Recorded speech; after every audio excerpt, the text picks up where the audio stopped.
একজন পাইকারের কি উচিত 26 টাকা লাভ করে ওই যে আর খুচরা দোকানদারকে 4 টাকা লাভ দেওয়া, এটা যৌক্তিক কিনা আপনি বলেন? আর ও বিক্রি করবে কত বলেন? ও কত বিক্রি করবে? আছে গায়ের দামে তো 75 না, তা ও কত বিক্রি করবে?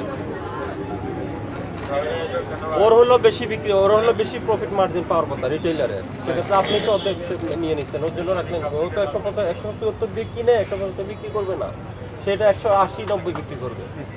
তো তাহলে ক্ষতিকার যে কিনছে তার ওই ভোক্তা। আগে মনে হয় আরেকটু বেশি দামে বিক্রি করছে না আমাদের স্যার, আমাদের মেমো আছে মেমো। তেল এই যে 850 এটা খুচরা এক পিস স্যার, খুচরা কাস্টমার। খুচরা কি যাচ্ছে? ওকে বুঝলাম। এটা কি পুষ্টি কি? আমাকে সব ব্র্যান্ডের তেল আছে? মোটা ডানো পুষ্টি আছে।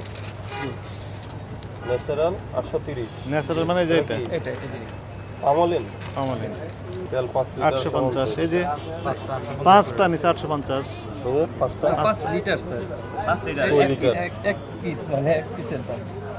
এগুলো তেল রেখে দিয়েছেন, এ তো হিউজ এই তো তেল আছে। এটা কালকে রাত্রে নামছি। ওইগুলো তেল তাই না? হ্যাঁ, এটা কালকে রাত্রে নামছি। অথচ বাজার তেল নেই, কোনো দোকানে তেল নাই। গোটাটাই তো তেল তাই না? হ্যাঁ, কালকে রাত্রে নামছি এটা। গোটাটাই তো তেল। না না, পুরোটা না। রূপচাঁদা বলি তীর বলি কত? 822 টাকা। তাহলে 822 টাকা কিনে আপনি একজন পাইকার বা আড়তদার, আপনি বলছেন ওই যে এটা সেমি ডিস্ট্রিবিউটর, আপনি ওই যে আমির জেনারেল স্টোর যেটা হলো শিপ এন্টারপ্রাইজ, তার মানে আপনি ওর কোডটা ব্যবহার করে ওর সাবস্টিটিউট ডিলার হিসাবে ব্যবসা করছেন। তাহলে আপনাকে আমরা ডিলার হিসাবে কাউন্ট করতে পারি। তাহলে ডিলার যদি আপনি 848 টাকা বিক্রয় করেন, আপনি যে খুচরা দোকানদার কাছে বিক্রি করেন সে কত বিক্রি করবে বলেন? কথা বলেন, রেখে আপনি বলেন না। কথা বলেন।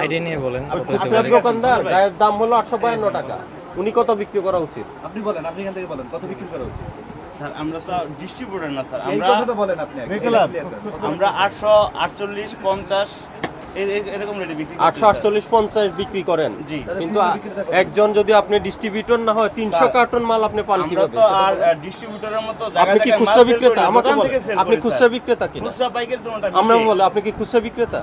জি, খুচরা বিক্রেতা 300 কার্টন মাল কিভাবে পায়? খুচরা পাইকারি মিলে স্যার আমরা তো পাইকারি আপনি যদি 48 বিক্রি করেন তাহলে খুচরা বিক্রি তা আপনার খুচরা বিক্রেতা কত বিক্রি করবে? 48 যে গায়ের রেট তো স্যার 52 টাকা আছে। আপনি 822 টাকা কিনেছেন, বিক্রি করছেন 848 টাকা, তাহলে আপনার এখানে প্রফিট কত হলো বলেন? স্যার প্রফিটটা তেল যখন अवेलेबल থাকে স্যার তখন এই প্রফিট আপনার প্রফিট কত?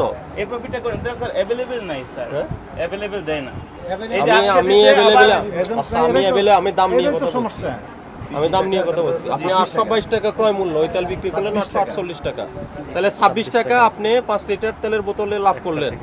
আর ওটা খুচরা বিক্রেতার কাছে বিক্রি করলেন 848 টাকা, তাহলে ওর বিক্রি করতে হবে যদি এমআরপি রেটে বিক্রি করলে 4 টাকা প্রফিট পাবে। একজন পাইকারের কি উচিত 26 টাকা লাভ করে ওই যে আর খুচরা দোকানদারকে 4 টাকা লাভ দেওয়া, এটা যৌক্তিক কিনা আপনি বলেন? রেশিওটা স্যার ঠিক আছে, আপনাদের কথা যুক্তি আছে স্যার, কিন্তু স্যার अवेलेबल যখন থাকে তখন আমরা এই রেটটা নিই না স্যার। আমরা ওই যে আপনার কাছে এখনো 300 কার্টন উপরে মাল গতকালকে আছে, আসছে স্যার, আবার মাল কবে আছে, এবং স্যার? আপনি 16 জানুয়ারি 2025 সালে প্রোডাক্ট এখনো রেখে দিয়েছেন, তবু বলেন আপনার এক কাছে লিটার- অ্যাভেলেবেল না। এক লিটার মাত্র আরেকটা এটা সমস্যা আগের আছে স্যার। স্যার, আরেকটা সমস্যা আছে।